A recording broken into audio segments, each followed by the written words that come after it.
మేము బెంగళూరు నుంచి వచ్చినాము. ఇక్కడ ఉండేవాళ్ళకందరికీ నమస్కారాలు. పత్రిజీ సార్కి నమస్కారాలు. నేను నమ్మిండేది సద్గురు సాయిబాబా, వాళ్ళకి నమస్కారాలు. నాకు మా అన్న ధ్యానం గురించి చెప్పింది.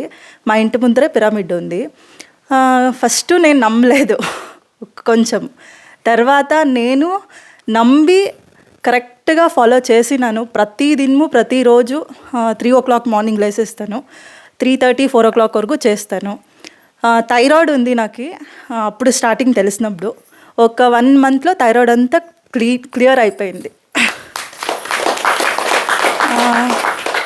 హెయిర్ ఫాల్ ఉండేది, హెల్త్ ఇష్యూస్, నా స్ట్రెస్, చాలా ప్రాబ్లమ్స్ ఉండేది. కానీ ఇప్పటి వరకు నాకేమీ లేదు. Stress free. అండ్ నా బిడ్డలకి నేను చెప్పిస్తాను. నాకు ఈ ట్యూషన్ పెడతాను. నా ట్యూషన్ పిల్లలకి చెప్పిస్తాను. వాళ్ళు అట్లే నేర్చుకుంటా ఉన్నారు. అండ్ వాళ్ళ మదర్స్కి వాళ్ళు చెప్తారంట. నాకు వాళ్ళ మదర్స్ వచ్చి అడుగుతారు, వాళ్ళకి చెప్పిస్తాను. వాళ్ళంతా నేర్చుకొని ఇప్పుడు అందరూ ధ్యానం చేసేదానికి స్టార్ట్ చేసినారు. అట్లే మా లోకం అంతా ధ్యానం చేస్తే అందరికీను అంతా యూనివర్స్ నుంచినే మేమంతా పొందాలి, ఔషధాల నుంచి కాదు. నాకు అది తెలిసిపోయింది. సో మాకేమైనా డిసీజెస్, ప్రాబ్లమ్స్, ఎనీ స్ట్రెస్, మేము వి షుడ్ ఆస్క్ యూనివర్స్ అంతే. So thank you universe, thank you so much.